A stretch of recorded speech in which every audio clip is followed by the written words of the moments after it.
Okay, so today we are going to check out the GTX 1066GB card.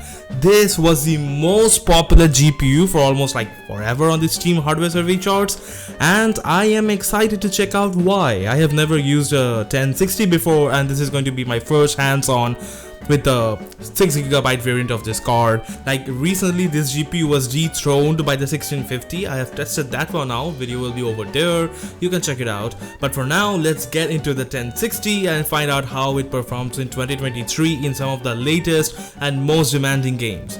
Now for the most part, I'm going to stick to 1080p at medium settings. It does not make sense to go to like high or even ultra settings if you have a 7-year-old card like this one. Now, I mean, this card has its limitations. It does not support ray tracing, no DLSS, you still will get FSR though, and for all of those reasons, it does make sense that this GPU is constantly losing market share today. But hey, these cards are still available in the used market. You might be able to score one for very cheap. That is what makes this GPU a very considerable option if you are on a tight budget like say $40 or $50 and still want to play the latest games. Okay, so let's start things off with Call of Duty Modern Warfare 2. Now in this game I'm going to stick with the balanced preset because I think it is a good mix of visuals and frame rate, especially when you're playing on a weak card like the GTX 1060. Alright, so now let's check the frame rates. How much are we getting? So it's around 40 FPS. That's still not too bad. I can see it hovering around the mid 40s and sometimes it's going up to like the upper 40s. This is a completely playable experience. You're going to have a good time in the game, but sometimes the frame rate does drop below 30. So you might want to stick to basic or something like that. Now I know without 60 FPS the game is going to be not so playable, but hey, if you want to play it anyway, there's a campaign or stuff like that, it's completely fine sticking to the lower preset and having a good experience. Alright, so next up is CSGO, and I know this game has been replaced by CS2, but I benchmarked the card a while earlier. This still is a good measure of how the GPU is going to perform in some older games like League of Legends and stuff.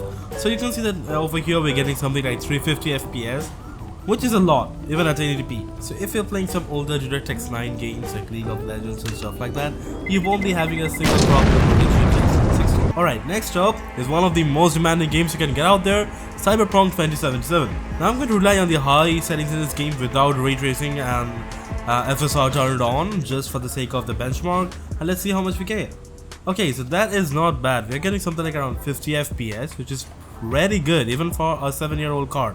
Like Cyberpunk is supposed to be the game where frame rates simply tank. You don't get a lot of frames in this game even with some powerful GPUs. So 50 FPS with the 1060 is quite impressive, I would say. Alright, next up is F122. We're going to test this game at 1080p. We're going to test this game at 1080p without FSR, and all of the settings will be set to medium because I think that is a pretty good balance of performance and visual quality. Now this is a racing game, so you don't need the visuals to be very good, but hey, we are still getting something like over 100 FPS, and that is, well, very impressive. I would say 100 FPS is way too much in F1, and you can easily have a very good experience playing this title. Now next up is Far Cry 6. Now this game is not easy to run. You need a lot of horsepower for this. Now we are going to rely on 1080p and the medium settings because that is just a good balance of visuals and performance like I've mentioned so far in this video. And let's see how many frames we get. Okay, so we are getting somewhere like around mid 60s, 64 over there, 66, 68. This is not bad performance. Yet again, I am impressed by the performance that 1060 can put out. I mean, I've seen that Far Cry 6 is really not that much demanding. If you rely on a lower preset like medium, you can easily get like over 60 FPS with pretty much any GPU you have. Alright, next up is Fortnite. Fortnite is a very popular game. Now next up is Fortnite, and we're going to rely on the medium settings like always, and we're getting somewhere around 40 FPS. Now Fortnite has gotten way too intensive these days. And I mean, 40 FPS is not okay in this game. It is a shooter, and you really need that 60 frames per second in this game. But still, if you want to enjoy the game, 40 FPS is manageable and you can still have a good experience nonetheless. Okay, now this GPU literally blew me away with its performance. I was not expecting for it to run most games at almost 50 to 60 frames per second at 1080p. Yes, you will have to give up on the visuals a bit. For some games you will have to rely on a bit of upscaling. But if you're getting a 60 FPS experience, I still don't see a reason why gamers are going to upgrade to the latest 3060 and 4060 graphics cards. I think that for the most part, the 1066GB card was a bit too OP for most gamers. Okay, so that was for it. This GPU is going for terribly cheap these days. Now I am going to recommend this GPU over the 1654GB and the RX 574GB cards because it has got more VRAM and it is just more powerful.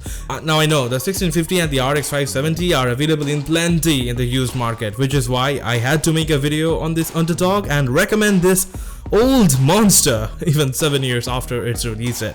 That was for this video. If you enjoyed it, don't forget to hit the thumbs up button and subscribe for more content like this.